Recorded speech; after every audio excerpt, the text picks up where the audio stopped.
This is KCCK's Culture Crawl. I'm Dennis Green, and Tim Hankewich is my guest today, musical director of Orchestra Iowa. The maestro is in the house. I am here yet again.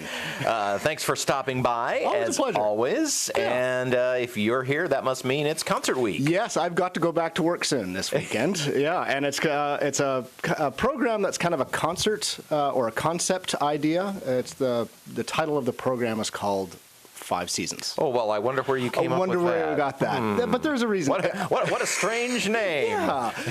The reason is simply every piece is seasonal, and one concert to enjoy them all. Oh, yeah.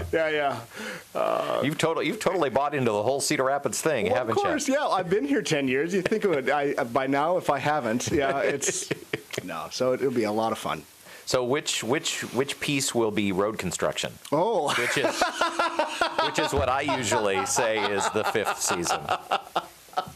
Well, actually, it's funny you say that because probably one of the most aggressive, shall we say, pieces is our concerto, and it's the 4 Seasons. Oh, okay. Many people will probably recognize the title, the 4 Seasons, thinking it's Vivaldi, but in fact, we're doing another piece called the 4 Seasons of Buenos Aires. Oh. By Astor Piazzolla, and it is high-powered tango music. And the soloist that we have coming in to play this piece, her name is Lara St. She is a dynamo, and she just recorded this in Venezuela, and the Los Angeles Times described her playing as Molten Lava. Whoa. Yeah. She is a force to be reckoned with. I've seen her live a couple of times, and I am so glad that we got her here specifically for this piece because it is, well, it is sexy, it is sultry, it is tango, it is just a whole lot of fun. And it just happens to be called The 4 Seasons of Buenos Aires. Yeah, proving that copyright infringement was not really a thing when most classical music was. By the time Vivaldi died back in 17-something, I think copyright has expired since then. But actually, for your listening audience, this is really a piece that they need to hear because Piazzolla grew up in Greenwich Village and before going to Argentina. And in the 20th century, what he did is he fused the tango, Argentinian tango, with jazz. Oh. And at the same time, That's right in our wheelhouse. Yeah, absolutely. And at the same time, he was studying with some of the great composers of the 20th century, like Bartók and Stravinsky and Ginastera, another Argentinian composer. So this guy was right in the center of all musical intellectual thought in the 20th century. And his medium just happened to be tango. And he has sort of been just recently discovered. He was overshadowed a lot. And one of the reasons is a lot of the music that he writes for requires this accordion-like instrument called the bandoneon. And so he wrote that for symphony orchestra and this instrument. That's what makes his music unique, but also is a little bit of a barrier because finding a bandoneon player is quite... We don't have one of those down at the University of Iowa? You just can't pick them off the street. But what has happened recently is soloists like Yo-Yo Ma in his Silk Road project, and Gidon Kramer, and a lot of other huge luminaries in the industry have taken his music and has reorchestrated them. And this particular version is for string orchestra and violin, and it's a concerto. And like I say, you will see fire coming off of this instrument. It's so dramatic.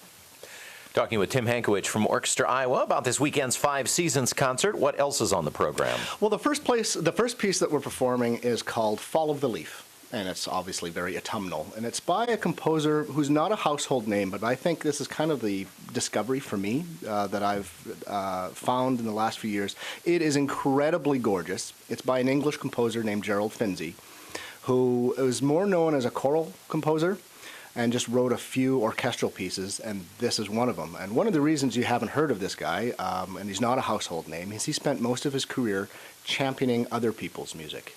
And he didn't have the same devotees to his music, which is unfortunate because everything that he writes is incredibly poetic, very melodic, very heartfelt, just absolutely stunningly gorgeous music.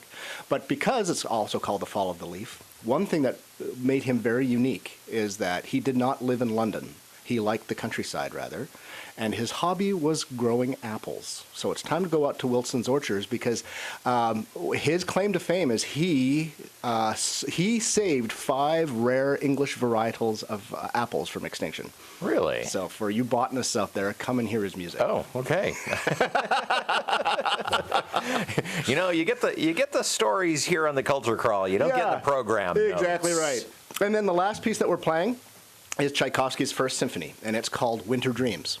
And each of the movements have titles, and like the second one I think is called like Winter Desolation or something like that, which goes to show you that Tchaikovsky did spend some time in Ames. Well, if there's anybody who knew winter, it would have been Tchaikovsky. Yeah, yeah. And so that's why all this music fits around this concept of the 5 seasons so beautifully. But when you hear a first symphony by any great composer, it's really great to hear where their journey began, because he wrote it at a time where he wasn't yet internationally famous, but yet you can hear hints of what was to come. You can hear hints of his ballet music like the Nutcracker. You can hear hints of ideas that are later developed in his other symphonies and stuff like that. So it's just really nice to see where genius starts, and this is where the journey begins. Yeah, yeah, especially somebody like Tchaikovsky, Yeah. for whose music is so familiar to any, whether you are a devotee of symphonic music or not, you know his music. Christmas is just right around the corner, and you cannot escape the Nutcracker, either on film or in the theater. So, yeah, I mean, his music is everywhere. The concert is the 5th season this weekend, Saturday and Sunday as usual. Correct. Saturday at the Paramount Theater at 7:30, and then a matinee performance at 2:30 at the Englert Theater in Iowa City. Oh, you're at the Englert. That's Yes, nice. Yeah. And tickets at? orchestraiowa.org, or you can talk to a human being at 1-800-369-TUNE. Tim Hankewich from Orchestra Iowa. Thanks for being here. Come back in a few weeks, and we'll be talking holiday shows, I think. Wow. Yeah. Be here before we know it. Yeah, you got that right.